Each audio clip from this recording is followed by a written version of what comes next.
Hello and welcome back to my channel glow and ബ്യൂട്ടിയുടെ പുതിയൊരു വീഡിയോയിലേക്ക് എല്ലാവർക്കും സ്വാഗതം.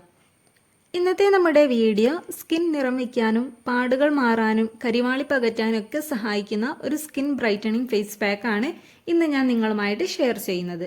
വെറും 2 ഇൻഗ്രീഡിയൻസ് മാത്രം യൂസ് ചെയ്തുകൊണ്ടാണ് നമ്മൾ ഈ ഒരു പാക്ക് തയ്യാറാക്കിയെടുക്കുന്നത്.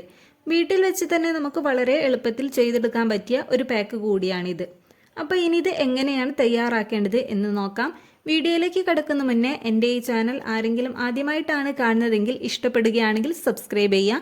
അതോടൊപ്പം തന്നെ ആ ബെല്ലൈക്കൺ കൂടെ ഒന്ന് എനാബിൾ ചെയ്യുകയാണെങ്കിൽ ഞാനിടുന്ന പുതിയ വീഡിയോസിൻ്റെ നോട്ടിഫിക്കേഷൻ ഉടൻ ലഭിക്കുന്നതാണ്. ഈ ഒരു പാക്ക് തയ്യാറാക്കാനായിട്ട് ആദ്യം തന്നെ വേണ്ടത് ഒരു മുട്ടയാണ്. എഗ്ഗ് നമ്മൾ മുഴുവനായിട്ട് എടുക്കേണ്ട ആവശ്യമില്ല, അതിൻ്റെ വൈറ്റ് പോർഷൻ മാത്രം മതി.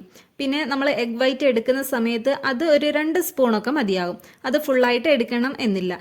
പിന്നെ നിങ്ങളുടെ ആവശ്യത്തിനനുസരിച്ച് നിങ്ങൾക്ക് ഫുള്ളായിട്ട് വേണമെന്നുണ്ടെങ്കിൽ അങ്ങനെയും എടുക്കാവുന്നതാണ്. ഞാനിപ്പോൾ ഈ ഒരു പാക്ക് ഉണ്ടാക്കാനായിട്ട് ഒരു 2 സ്പൂണോളം എഗ് വൈറ്റ് ആണ് എടുത്തത്. ഇനി ഇതൊരു ബൗളിലേക്ക് മാറ്റിയിട്ട് ഒരു ഫോർക്കോ സ്പൂണോ ഉപയോഗിച്ച് നന്നായിട്ടൊന്ന് പതപ്പിച്ചെടുക്കണം. ഇനി വേണമെന്നുണ്ടെങ്കിൽ മിക്സിയുടെ ജാറിലിട്ട് അടിച്ചെടുത്താലും മതി. പിന്നെ നമ്മൾ ഇതിലേക്ക് ചേർക്കുന്ന ഇൻഗ്രീഡിയൻസ് നന്നായിട്ട് മിക്സായി കിട്ടാൻ വേണ്ടിയിട്ടാണ് ഇങ്ങനെ പതപ്പിച്ചെടുക്കുന്നത്. മുട്ടയുടെ വെള്ള നമ്മുടെ സ്കിന്നിന് നല്ലൊരു ഗ്ലോ നൽകാനും സ്കിന്ന് സോഫ്റ്റ് ആക്കാനും ഒക്കെ ഹെൽപ്പ് ചെയ്യുന്നുണ്ട്. അതേപോലെ തന്നെയാണ് നമ്മുടെ സ്കിൻ ടൈറ്റനിങ്ങിനും സ്കിന്നിൽ പ്രായമാകുമ്പോഴുണ്ടാകുന്ന വരകളും ചുളിവുകളും ഒക്കെ ഒരു പരിധി വരെ കുറയ്ക്കാനും പിന്നെ ബ്ലാക്ക് ഹെഡ്സ് വൈറ്റ് ഹെഡ്സ് ഒക്കെ മാറിക്കിട്ടാനും അതേപോലെ തന്നെയാണ് ഓപ്പൺ പോസിൻ്റെ സൈസൊക്കെ കുറയ്ക്കാനും ഒക്കെ എഗ് വൈറ്റ് നല്ല രീതിയിൽ ഹെൽപ്പ് ചെയ്യുന്നുണ്ട്.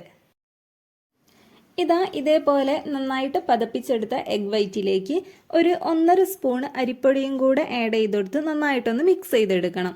ഒരു ക്രീമിൻ്റെ പരുവത്തിലാകുന്നത് വരെ ഇത് നന്നായിട്ട് മിക്സ് ചെയ്യാം. അരിപ്പൊടി സ്കിന്ന് ബ്രൈറ്റ് ആക്കാനും കരിവാളിപ്പകറ്റാനും സ്കിന്നിന് നല്ലൊരു ഗ്ലോ ലഭിക്കാനും ഒക്കെ നല്ല രീതിയിൽ ഹെൽപ്പ് ചെയ്യുന്നുണ്ട്. ഇനി നിങ്ങൾക്ക് ഇതിലേക്ക് വേണമെങ്കിൽ അല്പം തേൻ കൂടെ ആഡ് ചെയ്തെടുക്കാവുന്നതാണ്. തേൻ ഓപ്ഷണലാണ്, വേണമെങ്കിൽ മാത്രം യൂസ് ചെയ്താൽ മതി. ഇങ്ങനെ നന്നായിട്ട് മിക്സ് ചെയ്തെടുത്ത ശേഷം ഈ ഒരു കൺസിസ്റ്റൻസിയിലായിരിക്കും നമ്മുടെ ഈ ഒരു പാക്ക് ഉണ്ടാവുക. അപ്പോൾ നിങ്ങളിത് കുറച്ച് ലൂസായി പോയിട്ടുണ്ട് എന്നുണ്ടെങ്കിൽ കുറച്ചും കൂടെ അരിപ്പൊടി ആഡ് ചെയ്ത് കൊടുത്താൽ മതി. അപ്പോൾ നമ്മുടെ പാക്ക് ഇവിടെ റെഡി ആയിട്ടുണ്ട്. ഇനി ഇത് എങ്ങനെയാണ് അപ്ലൈ ചെയ്യേണ്ടത് എന്ന് നോക്കാം. ആദ്യം തന്നെ നിങ്ങൾ ഈ ഒരു പാക്ക് അപ്ലൈ ചെയ്തതിന് മുമ്പായിട്ട് ഫേസ് നല്ല രീതിയിൽ വാഷ് ചെയ്ത് തുടച്ചെടുക്കുക. അതിനുശേഷം ഫേസിലും കഴുത്തിലും കൂടെ ആയിട്ട് അപ്ലൈ ചെയ്ത് ജസ്റ്റ് ഒന്ന് മസാജ് ചെയ്ത് കൊടുക്കുക. ഒരു 15 മിനിറ്റ് ഒക്കെ ആകുമ്പോഴേക്കും നിങ്ങൾക്കിത് നോർമൽ വാട്ടറിൽ കഴുകി കളയാവുന്നതാണ്. ഇങ്ങനെ ആഴ്ചയിൽ ഒരിക്കൽ മാത്രം യൂസ് ചെയ്യാൻ പറ്റിയ ഒരു പാക്കാണിത്.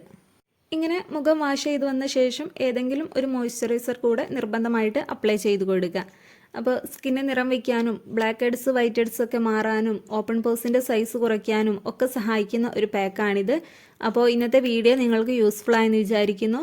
പിന്നെ നിങ്ങളിത് ഫേസിൽ അപ്ലൈ ചെയ്യുന്നതിന് മുമ്പായിട്ട് പാച്ച് ടെസ്റ്റ് നടത്തുക. കുഴപ്പമൊന്നുമില്ല എന്ന് ഉറപ്പുവരുത്തിയ ശേഷം മാത്രം ഫേസിൽ അപ്ലൈ ചെയ്ത് കൊടുക്കുക. അപ്പോൾ വീഡിയോ ഇഷ്ടമായ ലൈക്ക് ചെയ്യുക, ഷെയർ ചെയ്യുക, അതോടൊപ്പം തന്നെ നിങ്ങളുടെ അഭിപ്രായം കമൻറ്റ് ചെയ്യുക. താങ്ക്